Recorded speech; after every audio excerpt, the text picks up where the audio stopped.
right? Dave Forman passed away in September 2022, but he was one of the founders of Earth First, the radical ecological movement that's began work in the 1980s.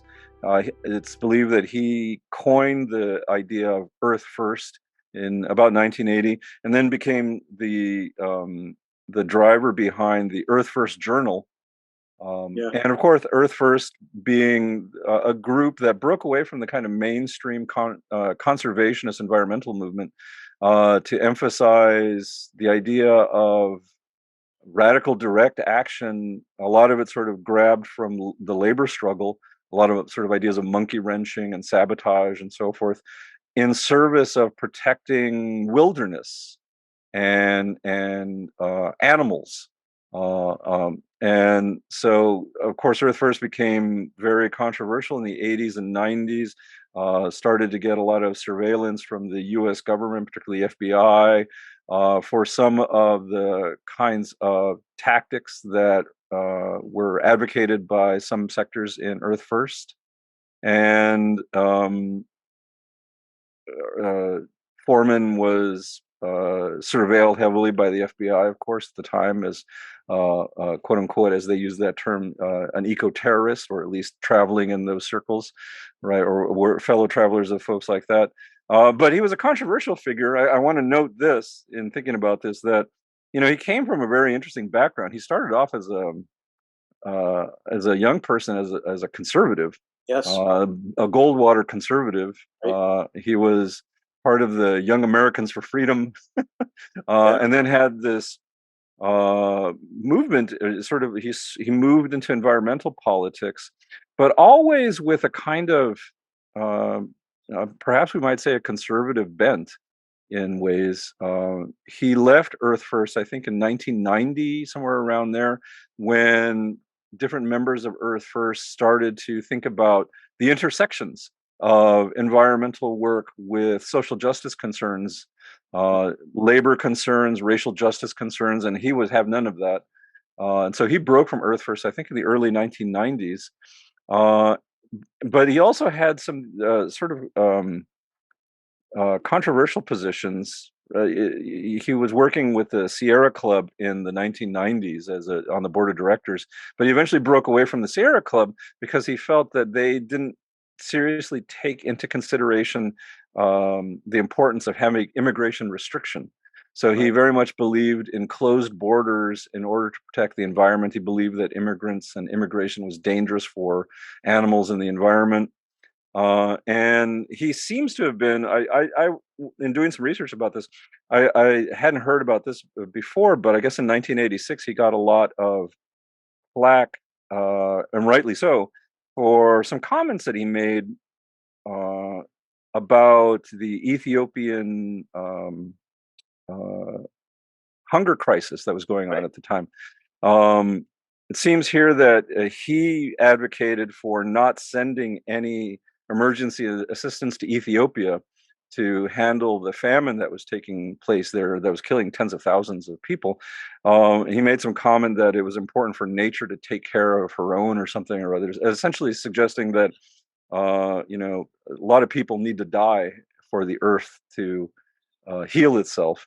And this seems to be, he was part of, I guess, he seems to be part of that kind of Garrett Hardin brand of environmentalism that says that there's not enough resources for all of us, and if some human beings have to die in order to preserve nature, oh well. Yeah. Uh, Lifeboat ethics. yeah, the lifeboat ethics stuff. And Um, so he it seems was a to, really. It seems to me it was a really naive conception of nature. Not only that, but it's funny for somebody who called himself biocentric. So life, all of life, is in the center of his thinking, and it has the greatest value. On the other hand, it seems like humans are always in this conception not a part of that. Right? There's nature over here, and it literally means what's not human. And then there's human beings who are radically different, right? And of course, that whole idea of the separation of nature and humanity is part of the problem, and has been critiqued really extensively since then.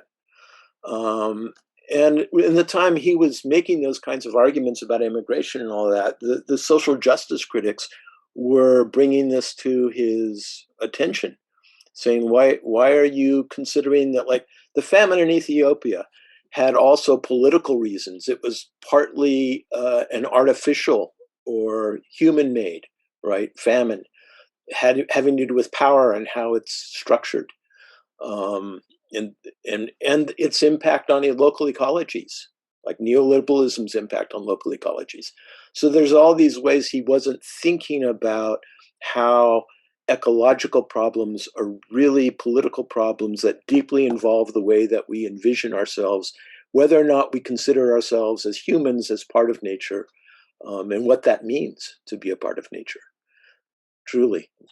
So at least he did a service by provoking that kind Yeah. of controversy within left circles, right? Well, I mean, I think that, that whole sort of like the Earth First movement was really important. I mean, and people have acknowledged this, that a lot of people who were in the radical, the the global justice movement, a lot of them sort of first got their kind of organizing and activist feet wet in environmental struggles, here, in particularly in the Northwest, with groups that were inspired by Earth First, right? And later, that sort of idea of the emphasis on direct action was really important for a lot of folks in the global justice movement, about upsetting and confronting and overturning the powers that be.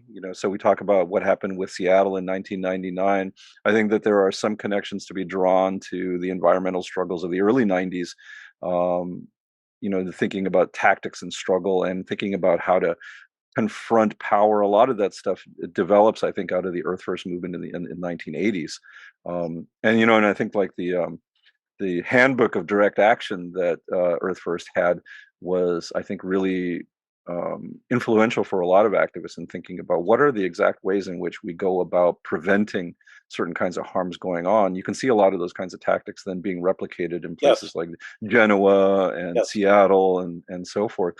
But you're right. I think that it was just this sort of what it was also what Foreman's kind of brand of thinking about this was much more tied to the kind of primitivist thinking in anarchist circles, right? That was very nihilistic about human beings, and certain kind of, unknowingly, like as you pointed out, unknowingly replicated this kind of humans as apart from nature attitude that seems to be part of the problem, the political problem of ecological crises, of not being able to understand holistically the different kinds of ways in which human beings and nature are intricately tied. Human beings are in nature.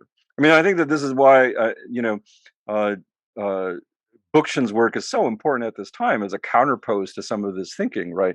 It's unfortunate that maybe Murray's thinking wasn't sort of bigger at this time to sort of help counter the ways in which this kind of hard binaries that Foreman was trying to promote in his work.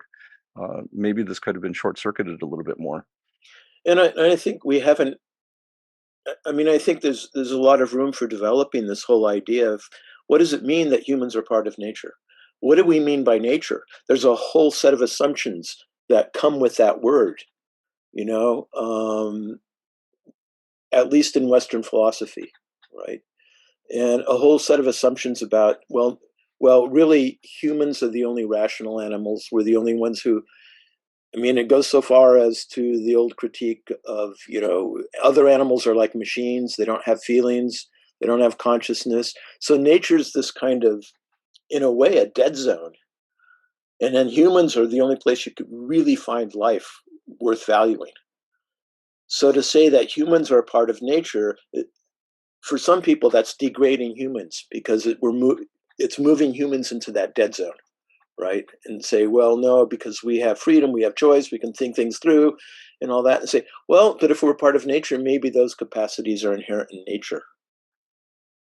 Maybe they're way more widespread, as we're finding scientifically, way more widespread in non human nature than was originally thought, at least in the West. Yeah, that's a At really least good point. amongst, at least amongst non-indigenous peoples. Yeah, I was going to say, I think that there's a lot of really important work to be thought about here in terms of like indigenous ecological thinking.